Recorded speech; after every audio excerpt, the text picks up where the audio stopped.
We'll hear argument next in Case 20-1009, Shinn versus Ramirez. Mr. Royston. Mr. Chief Justice, and may it please the Court. The issue presented in this case is fundamentally a question of statutory interpretation. When Congress enacted 2254E2 as part of AEDPA, it created a high bar for federal evidentiary hearings on habeas claims involving state convictions. It codified the first part of the Keeney test in the opening part of E2 by echoing the words failure to develop from Keeney. And this Court, in Williams and Holland, has already held that attorney negligence counts as failure to develop under E2 based on agency principles. If a failure to develop has occurred, Congress did not merely repeat Keeney and Coleman's cause and prejudice test for excusing it, but rather supplanted it by specifying in subsections A and B of E2 the cause and prejudice required. Congress thus spoke clearly, and the Court's role is to apply the statutory language. That no fact finder could have found the prisoner guilty is not enough. The prisoner must also satisfy E2A by showing either a new rule of constitutional law or that the factual predicate could not have been previously discovered through the exercise of due diligence. This is an intentionally high bar. Respondents rely on Martinez to create an additional exception to E2 beyond A and B. That proposition fails. Martinez was addressing cause for the cause and prejudice test for excusing a procedural default. Congress did not codify the procedural default or the excuses for overcoming it in AEDPA. In contrast, Congress did affirmatively codify the circumstances under which cause and prejudice is established to permit an evidentiary hearing following a failure to develop under E2. Martinez's judge-made rule cannot rewrite Congress's statutory standard. I invite questions from the Court. Counsel, it seems rather odd that we would allow we would excuse default under Martinez, but not allow the prisoner to make his underlying claim or develop his evidentiary basis for his underlying claim. Well, Your Honor, Martinez did not consider this question. I understand that, but it's not. It seems pretty worthless to have to say, well, we'll excuse the procedural default. To what end?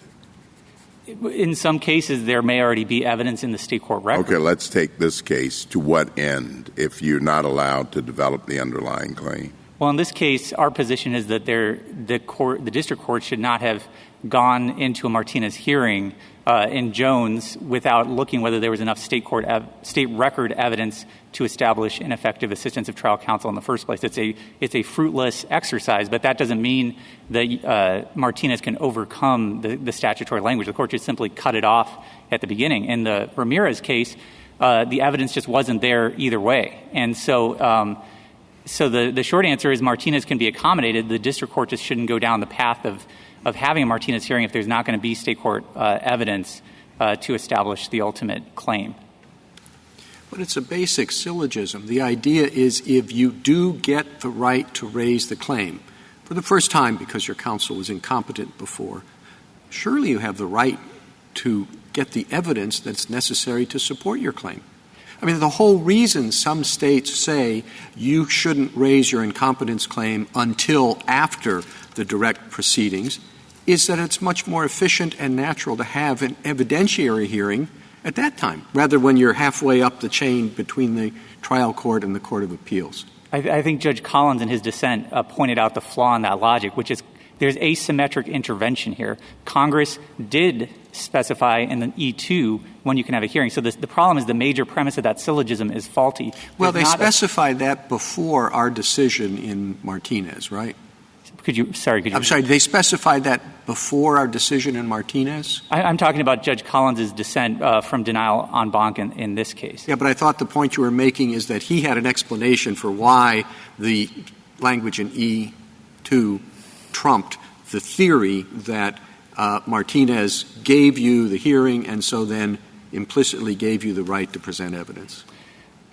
I think it's incorrect to say that Martinez implicitly gave you the right to present evidence. That's just not in Martinez. The court was presented with a constitutional question. When a state breaks out ineffective. You're certainly right about that. It's not right. not in Martinez. I mean, if it were, we wouldn't be here. But in what sense? In other words, if your claim of incompetence has to do with some factual evidence, by saying to them, prisoners, look, don't raise it on direct appeal, raise it collaterally, you lose the ability to press what is your central claim of incompetence. Correct, but I think Congress envisioned that in subsection I, where Congress expressly said incompetence of post-conviction counsel is not a basis for habeas relief. But when was that also before Martinez? Yes, that's in the EDPA. Then I don't think you can say Congress envisioned the problem that only came up when we decided Martinez. Well, but I'm saying even if Martinez had answered the question presented, which is there a constitutional right to effective post-conviction counsel when that's the first chance to raise ineffectiveness of trial counsel, that would not be a claim that could be brought in federal habeas in district court because Congress has stripped the district courts of jurisdiction, just as district courts don't grant habeas relief on Fourth Amendment grounds. That would be a claim that would keep going, sir. Have to be brought in state court because of subsection I. That's my point. I guess picking up on Justice Thomas's and the Chief Justice's question, though, doesn't it really gut Martinez in a huge number of cases? And then what's the point of Martinez? The court obviously carefully crafted an opinion to give you the right to raise an ineffective assistance claim to make sure it's considered at least once. And this would really gut that in a lot of cases. So I need a good explanation for how to do that or why to do that, given what Martinez says.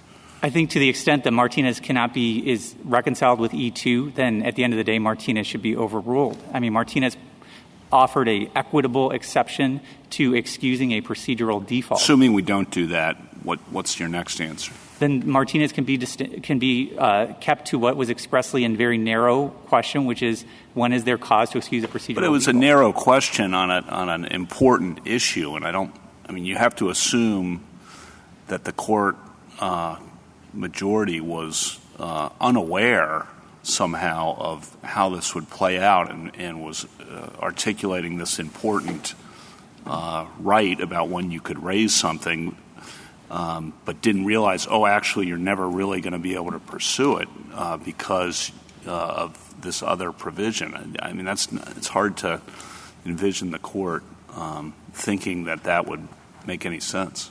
Congress's purpose in EDPA and in the bar and evidentiary hearings in particular specifically imagined the worst-case scenario, which is a prisoner is actually innocent, and that's E2B. But that wasn't enough to permit a hearing. It said you still have to meet A, and A says either there has to be a new rule of constitutional law or that the evidence could not have been developed even with diligence. So I think the fundamental question is what was Congress's intent? And here Congress spoke clearly, I think, in E2B that innocence isn't enough here. Why is it? E2 has a fault standard in it. It says if the applicant has failed to develop the factual basis of a claim. And I thought in these various cases, it's the usual rule that the attorney's fault gets attributed to the client, but that's not always the rule. And what Martinez essentially is saying is it's not the rule when that happens. It's not the rule when the state has directed a person into a post-conviction proceeding, that at that point we're going to ascribe the failure to the state in the same way that we do when there's a constitutional claim of ineffective assistance. We say it's not your fault. We're going to ascribe the error to the state. So why isn't Martinez just essentially piggybacking on the Coleman rationale that this is not your error, and so E2 doesn't apply?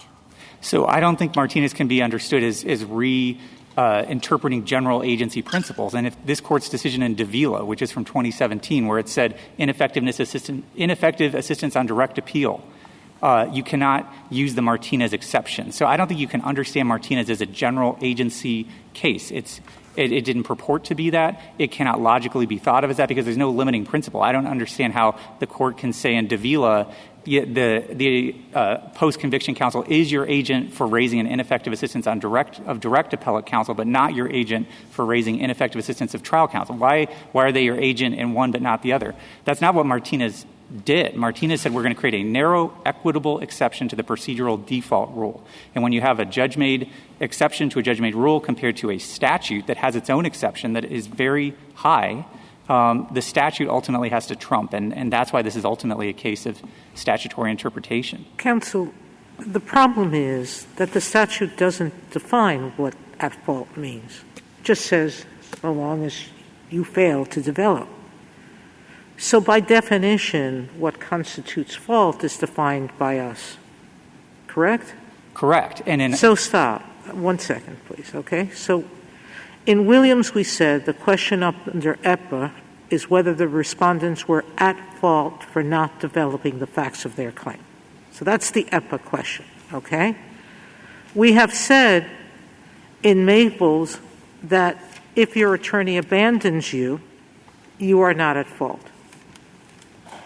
And in Martinez, we said if your attorney errs in exactly the situation here by failing to develop the record on appeal, which was the only opportunity you had to do it, you are not at fault. So I don't understand why you argue that the statute, because it doesn't say anything about what at fault means, why the statute forces us to conclude that the respondents are not at fault. Well, because the first part of E2 is echoing Keeney. Was there a procedural default in the first place? Martinez is the second step. Is there cause to excuse that? And then the third step, prejudice. If the correct way to read Martinez was that you're not at fault in the first place, there should not be a prejudice element to excuse the default. So obviously what Martinez is focused on is there cause to excuse a default that has occurred. And Williams and Holland both said that attorney error is imputed. How different is that from abandonment? It's different because Maples was talking about general agency principles. It said under general first principles of agency law, if your agent abandons you by taking a job where they are a law clerk or they work for an international tribunal that they cannot even represent you, then they have abandoned you under general agency principles. That's not what's happened here. The trial counsel may have been incompetent and ineffective, but he did not abandon and she did not abandon her client under agency principles. And that's the distinction. That's the fundamental distinction. I think what's important to remember is even in Coleman, the attorney, I think he filed his notice of appeal of the post-conviction like 33 days late. So, I mean, how could the prisoner, if you just think of it from how is he at fault for that? Or in, Keeney, the post-conviction counsel failed to bring in evidence that the interpreter, didn't properly interpret what nolo condendere meant. In all those cases, it's hard to think of the prisoner as being at fault in the sense that we say what he did was wrong. But the point is, under agency principles, the counsel is the agent, and therefore the negligence of the agent is imputed to the prisoner. And that's what except that I think that Martinez pretty explicitly rejected that. And I'm just going to quote from a bunch of different places. Okay. But the court says it was the state's deliberate choice to move trial ineffectiveness claims outside the direct appeal process, and it was that choice that significantly diminished the prisoner's ability to assert trial ineffectiveness claims. And so, too, the court says it was the state's procedural framework that made ineffectiveness qualify as cause for a procedural default. I mean, all that language is clearly sort of saying that the blame here for post-conviction ineffectiveness is ascribed to the state. Now, this is an ascription, and we can argue whether it really is the state's fault, or, we can argue in all these contexts about, really, but essentially this is the theory of Martinez, that the state has set up a system in which it's proper to ascribe the fault to the state, not to the defendant.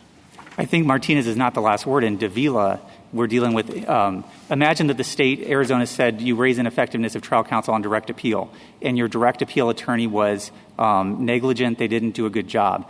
You go then to state post-conviction, and that post-conviction attorney doesn't even bother to raise that. You're now procedurally defaulted, and under Davila, I don't think you can go to federal habeas. So I don't think the Martinez discussion about whether the state chose to put it in post-conviction versus direct appeal answers the question of, in federal habeas, can you have an evidentiary hearing under E2? I think that question is a question Congress answered by using the first part of the Keeney test, and in Holland and Williams, this court has already said attorney error is attributable to the prisoner. So whether you have to raise ineffective assistance of trial counsel on direct appeal or on post-conviction, if the post-conviction attorney is negligent, that's going to be attributed to the prisoner for purposes of federal habeas.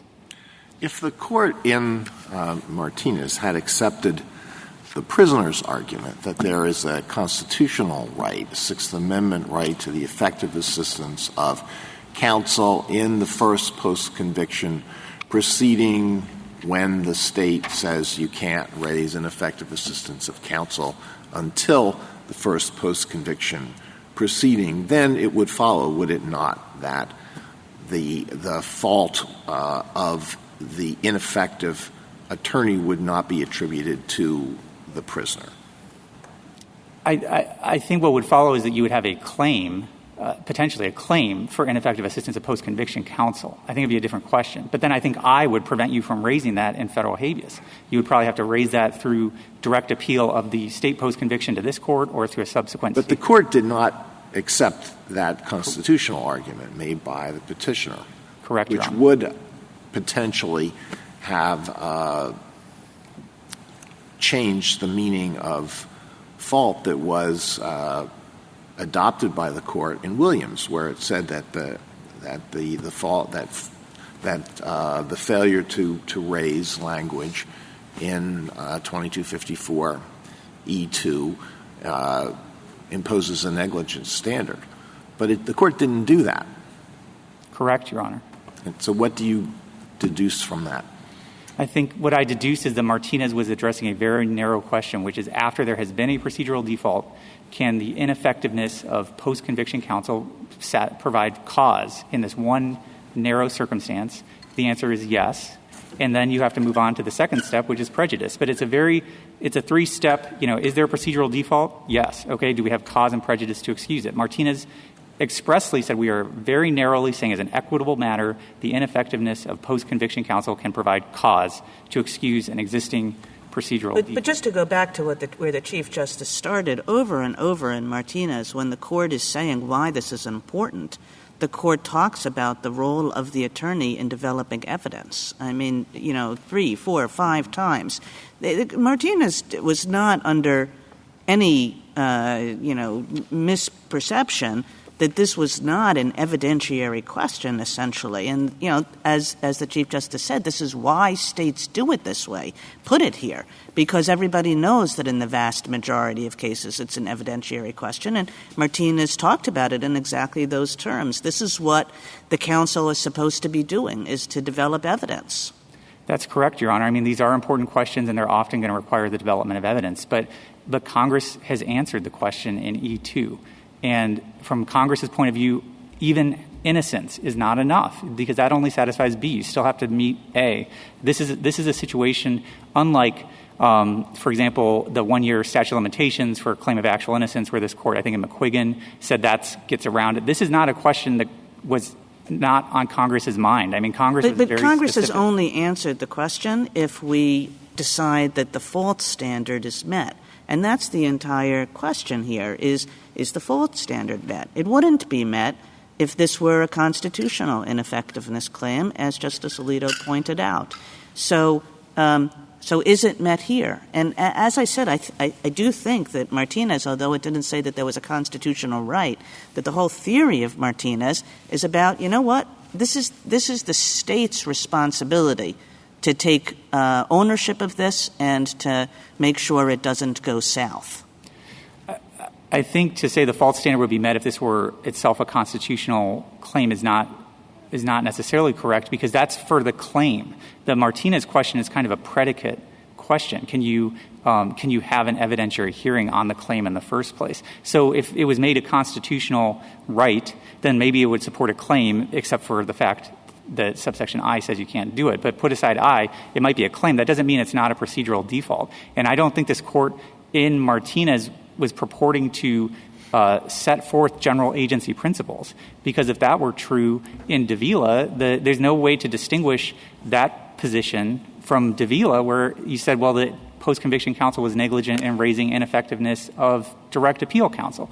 How could the post-conviction counsel be an agent for one specific purpose, or not an agent for one specific purpose, which is to factually develop and raise the issue of ineffectiveness of trial counsel, but an agent for every other claim that could be raised on habeas? But you have a forceful argument on the statutory language, and I think this case is close for that reason. But going back to Martinez, you went to Davila, but Martinez did contemplate, it seems, that ineffective assistance of trial counsel, that claim and that claim alone, I think, could be raised in federal habeas even if otherwise defaulted, because it wouldn't be attributed to the client. And then the question becomes, well, did they really contemplate that it could be raised but not actually pursued, which seems like a very odd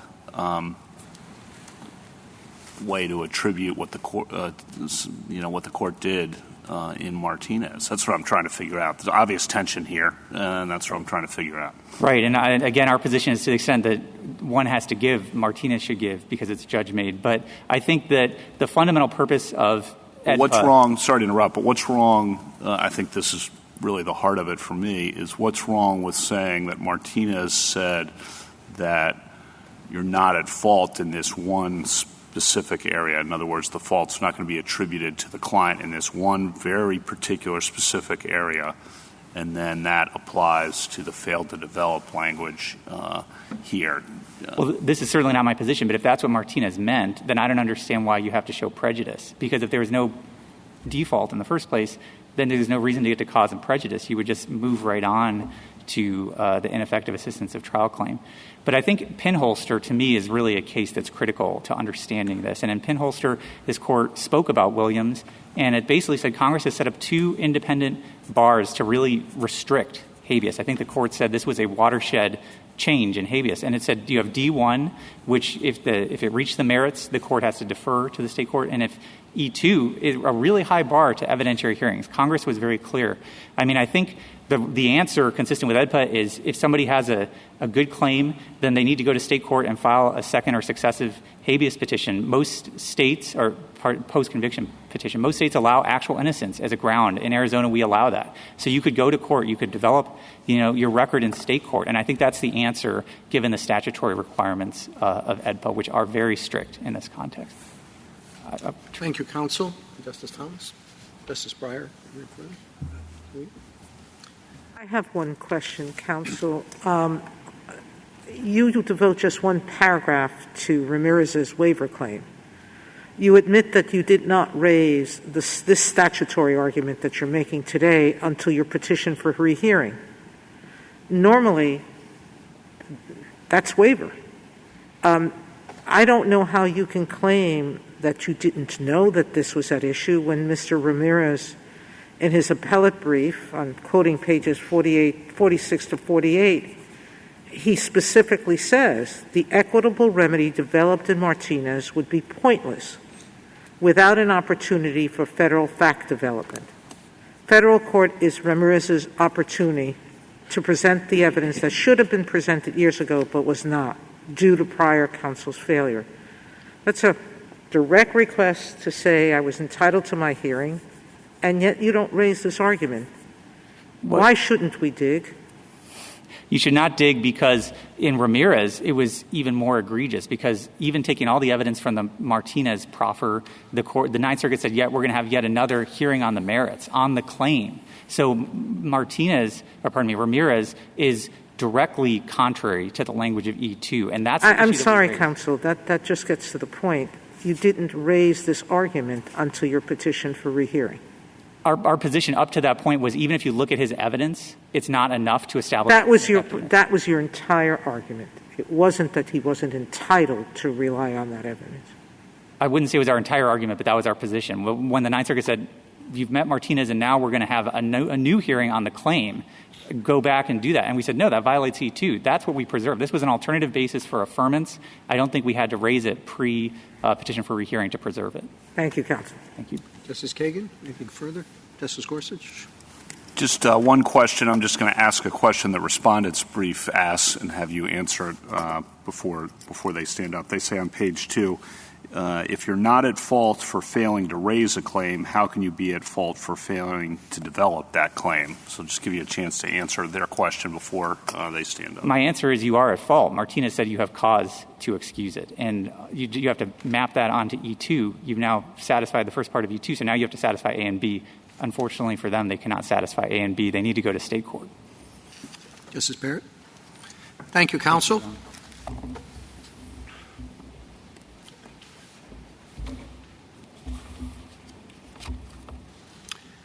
Mr. Loeb?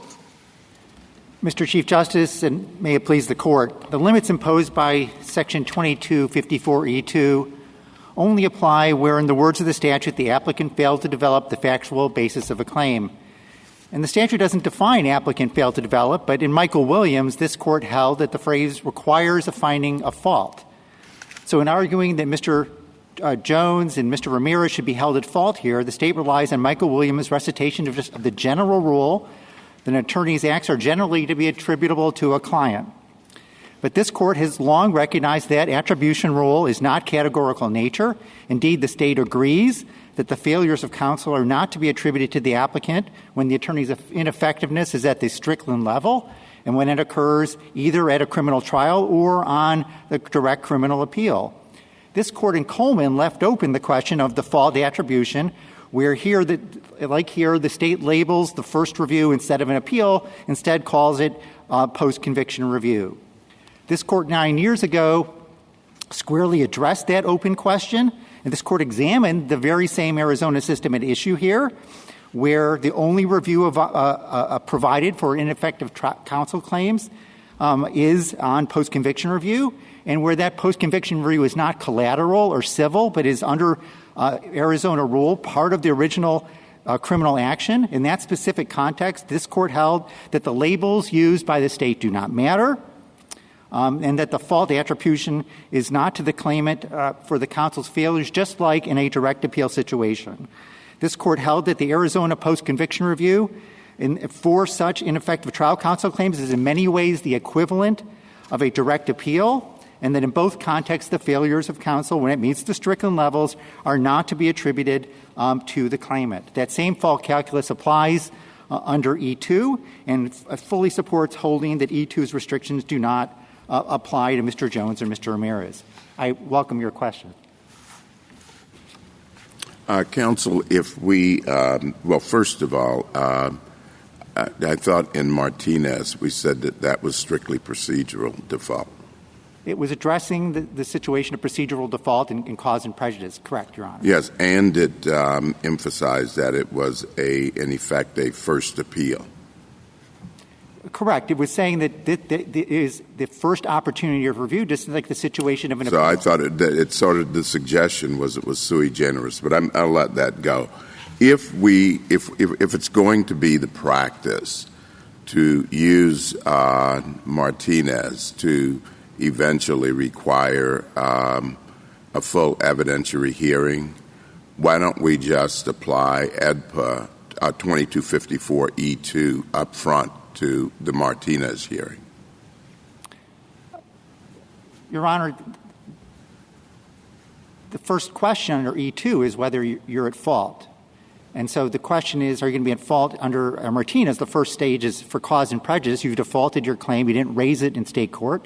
You need an inquiry as to whether you're to be held at fault for failing to raise that claim. So counsel here suggests that there's some separation between that because a cause was found that there was no fault. But here there was the claim wasn't raised, and under Martinez. Don't you think it's a bit odd, though, that you can use that to basically eviscerate the restrictions of AEDPA? Oh, it doesn't eviscerate the restrictions of AEDPA. What it's doing is recognizing that where you're not at fault for not raising a claim, you're not going to be held ordinarily, just as a matter of logic and precedent, aren't going to be held at fault for failing to develop that same claim. Indeed, Congress recognized that. This Court has long recognized it. In Keeney, this Court said that those two inquiries of whether you're at fault for not raising it and not developing it, that there's little to be said for applying different standards. And in Michael Williams at page 444, this Court said a ruling on one will be sufficient for the other. And when Congress adopted the Keeney standard and understood that under Keeney there was no delta as a matter of logic and force between those two inquiries of whether you're at fault for failing to raise the claim and failing to develop the claim. And that's why in Martinez and Trevino, this Court clearly anticipated that these important, substantial, ineffective trial counsel claims would be developed once cause was found, and that the person was found not to be at fault for failing to raise it. And the rationale that this Court applied in Martinez for why you weren't at fault for not bringing the claim in the first instance applies squarely to E2 as well. So Martinez says the post-conviction review provided in many ways the equivalent of a prisoner's direct appeal. And all agree that if these errors occurred in a state where you could raise the ineffectiveness of trial counsel on appeal, everyone would agree you would not be attributing fault here to Mr. Jones and Mr. Ramirez. So the fact that that in Arizona, the way they've structured their system, the fact that the post-conviction review is meaningfully, in every meaningful way, serving the exact same role as the appeal and functionally the same, can't be overlooked. So in both instances, in a direct appeal, and here in Arizona, the way they've constructed post-conviction review, this is your first and only right of review of an ineffective trial counsel claim. Well, this is really a tough case. You have a strong argument that accepting the state's interpretation of 2254E and Martinez of 2254E would drastically reduce what a lot of the lower courts have thought Martinez means. And I certainly understand why the courts of appeals have interpreted Martinez the way they did. But the fact remains that we have to follow the federal habeas statute. We have to follow AEDPA unless it's unconstitutional. And 2254E was interpreted in Michael Williams. The court interpreted what it means to failure for there to be a failure to develop the facts of a claim. And it said that occurs when there is a lack of diligence or some greater fault attributable to the prisoner or to the prisoner's counsel. That's where things stood at the time when we decided Martinez. Now, it's nice to attribute omniscience to the court. The fact of the matter is that this whole 2254E issue was not briefed by anybody in Martinez, and the court didn't address it. So I think what you have to explain is how Martinez, which didn't purport to interpret 2254E and certainly didn't purport to overrule Michael Williams, which is the case you have to rely on to in support of your interpretation of failure to raise, how Martinez could be interpreted now to have changed what that statutory phrase means. We're not arguing that Martinez changed the statutory phrase, and we're not arguing that Michael Williams needs to be overruled. And we're not disagreeing with the general rule that for ordinary counsel's failures will be attributed to the client. But it's always been understood, and there's no disagreement, that in some instances, in limited instances, the attorney's failures are not attributed to the client. Everyone agrees that if these same errors had occurred in a state on a direct appeal situation, that they would not be these same failures at a Strickland level would not be attributed to the client. That's true, but that's because there would be a Sixth Amendment violation there. And that's exactly what the court did not adopt in Michael Williams. It didn't reject it. It just said we don't need to get there. Well, it didn't adopt it. So is that what you want us to do? You want us to say extend the application of the Sixth Amendment?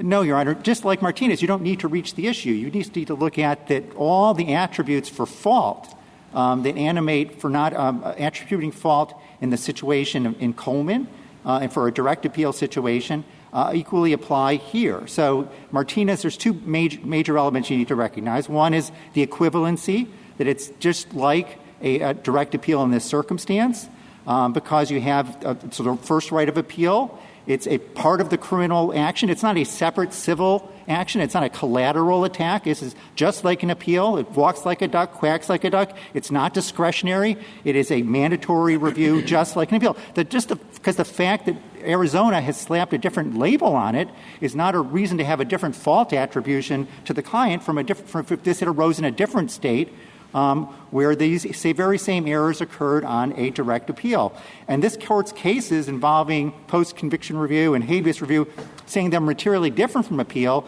they have no application here. Look at Pennsylvania versus Finley. They said, well, post-conviction review is different because it's civil, it's discretionary, but under the Arizona system, it is by rule. Look at Rule 32.3 of the Arizona criminal rules. It says it's part of the criminal action. It is not a separate action. And it is not discretionary. It's mandatory.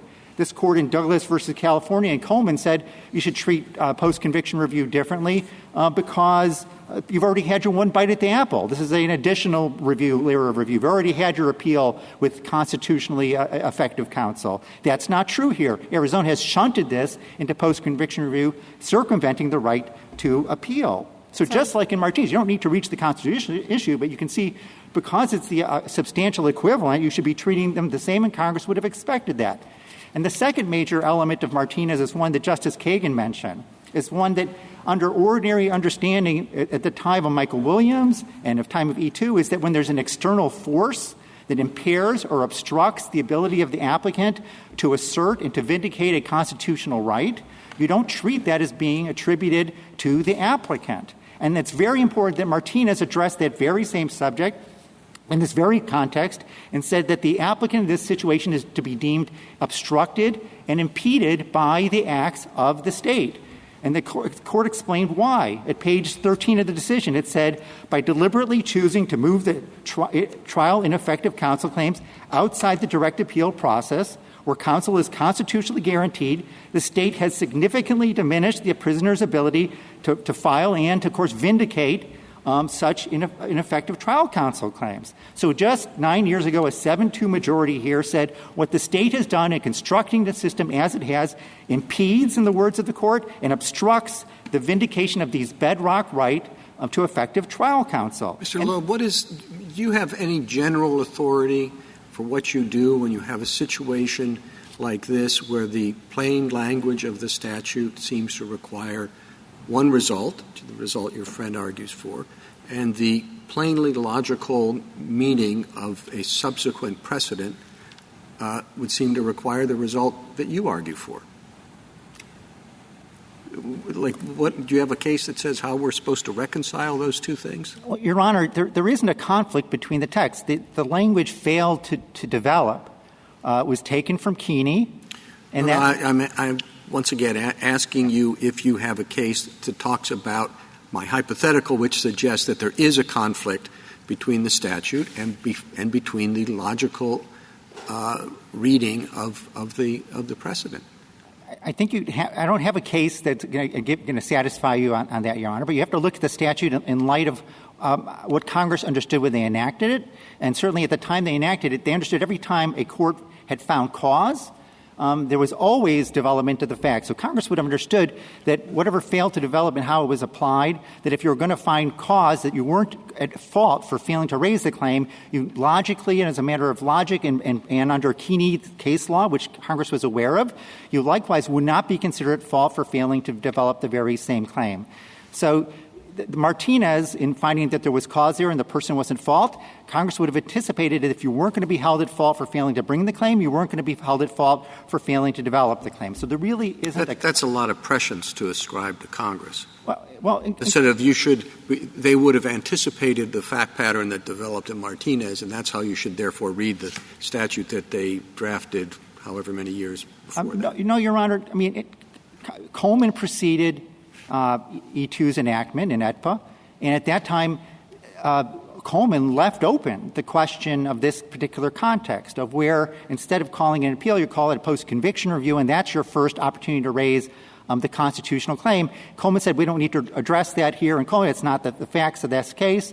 And then this court then squarely dealt with that open issue in Martinez and held you're not to be held at fault, and it's going to be treated just like where the attorney's ineffectiveness in raising the ineffective trial counsel claim occurred on a direct appeal. So Congress would have been aware this was an open issue and would have expected the courts to address that open issue, applying the general principles of the time. And one of those principles are if there's an external force that obstructs or impedes you, you're not going to be attributing fault to the claimant. And here we have this court expressly finding that the way Arizona has set up its system, it's allowed to set it up however it wants, but the way it does significantly diminishes the ability to vindicate this important constitutional right. What issue specifically do you think the court left open in Coleman? Was it the question whether the Sixth Amendment would apply in the first post-conviction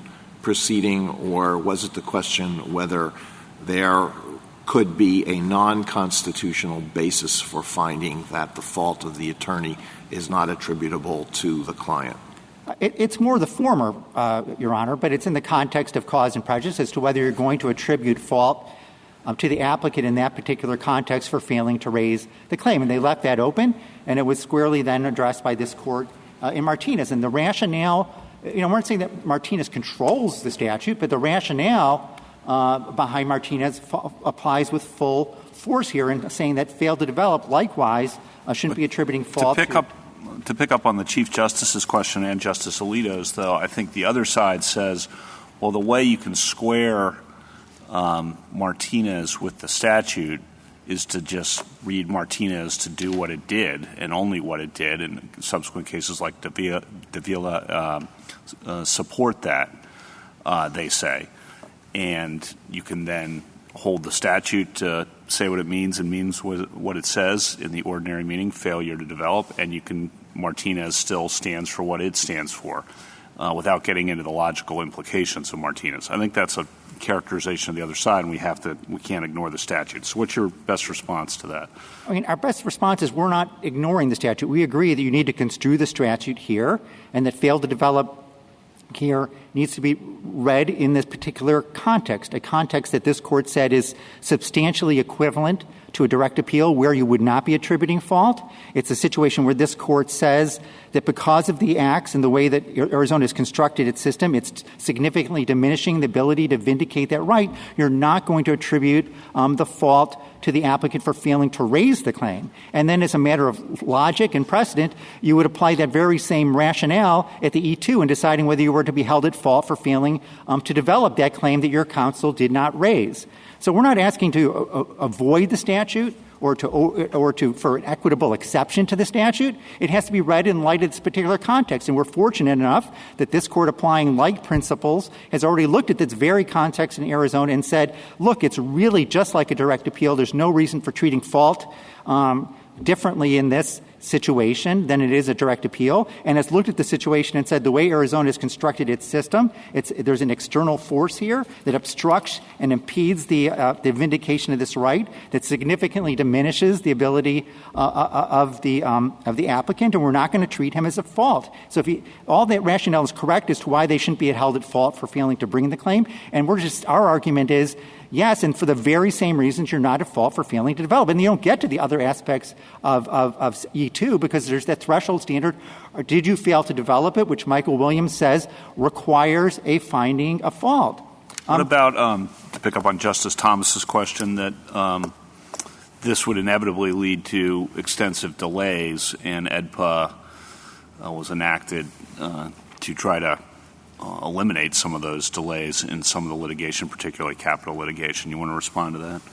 No, it doesn't add any additional delays. I mean, again, if these very same attorney errors had happened on a direct appeal and there was no additional state forum to hear the ineffective trial counsel claims, you'd be in federal court just like we are. We're not asking for anything beyond what would be applied in the ordinary context where these very same kind of errors happen on a direct appeal. So we're not adding to anything. We're just trying to get the same equivalence of what would happen in a state where you can raise these things on a direct appeal. And indeed, and to avoid the fortuity that you can that would exist under the Arizona argument here that, well, if this arose in a state where you can raise on appeal, then you get to proceed in federal court. But if it arose in Arizona where they've labeled the exact same thing, but they've just labeled it post-conviction review, now you don't have a forum that will ever meaningfully hear your ineffective trial counsel claims. There's no reason to ascribe that intent to Congress here. The language does not abide by that extreme reading, that just because of how the state here has labeled that first right of review as post-conviction review as opposed to labeling it appeal, that substantial claims regarding ineffective trial counsel, one of the most meaningful rights, a bedrock right, this Court said, to having a fair justice system will never be heard because these claims, like as you said in Martinez and said in Trevino, inherently require factual development. There's a second material misreading of the state has of E2 is that they're saying that it bars all consideration of evidence beyond the state court record. However, it only bars consideration of bars having an evidentiary hearing on the claim. So when you have evidence that's already been accepted by a federal court on the cause and prejudice stage, that is not covered by the plain language of E2. That is not an evidentiary hearing. The claim that's just considering evidence that you already have in your hand. And Arizona's contrary argument would mean that a federal court has in its hand strong evidence, like you have for Mr. Jones here, that he did not commit the murder that he was charged with. And the federal court has it in its hands, and the district court here ordered his release given the strength of that evidence or his retrial.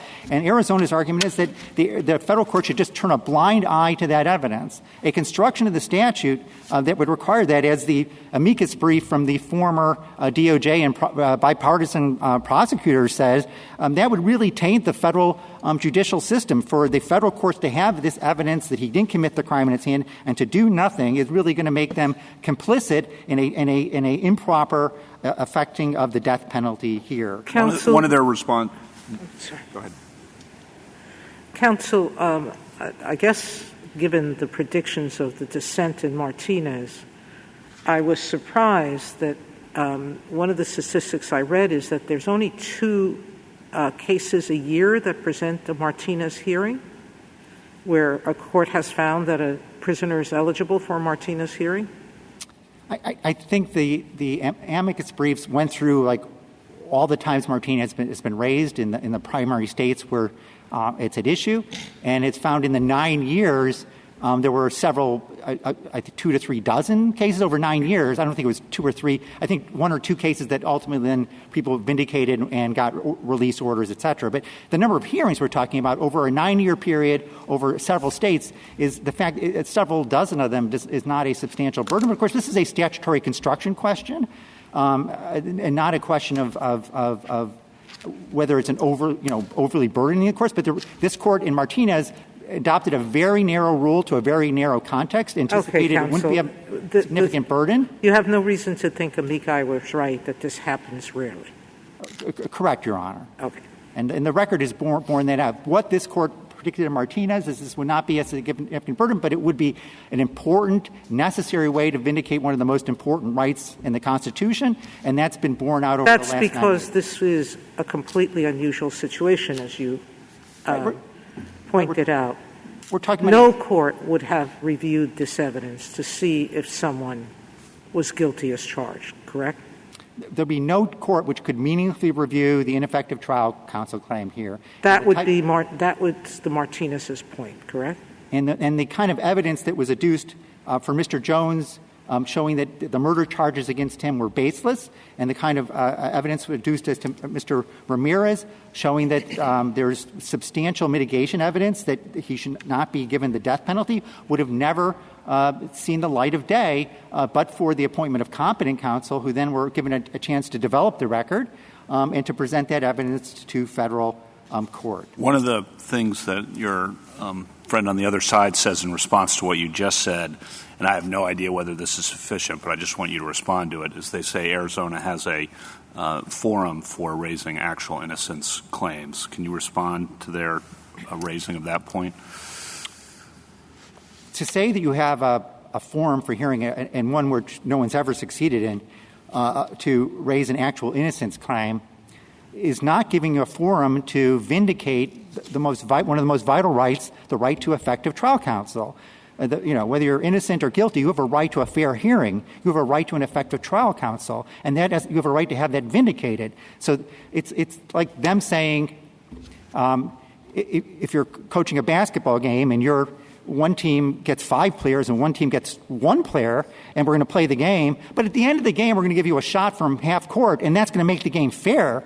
That does not make the game fair, Your Honor. There's a right to trial counsel here, and there was never a fair trial for Mr. Ramirez or for Mr. Jones, right? And the fact that they give a Hail Mary opportunity for relief at the end of the day or can give a pardon to Mr. Jones, that does not mean that the right to effective trial counsel is being vindicated here.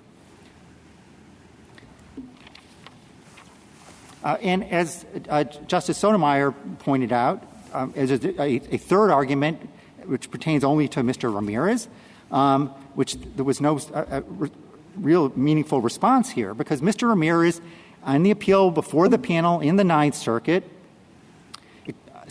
clearly was relying on materials beyond that what was presented to the state court, and that was not rejected by the state before the panel. It was not objected to. They didn't say, well, E2 bars consideration of that evidence. They told the panel to consider that evidence. And the panel then went on to render a decision based on the arguments that they made without even them raising E2. And then they have, I think, the audacity in their cert petition is like to say, well, E2 is not even mentioned in the Ninth Circuit decision. Well, it's not mentioned because they didn't raise it. So it's completely sandbagged the Ninth Circuit panel here by only raising this in the en-banc petition and then their cert petition and blaming the panel for never reaching the issue that they didn't raise. They made a decision not to raise E2 before the panel. That's a waiver. It's not fair to the panel. It's certainly not fair to Mr. Ramirez. He would have responded to the E2 argument if it was raised before the panel. So for Mr. Ramirez, you should affirm on the additional basis that the claims against him were waived. Justice Thomas? No. Ms. Breyer?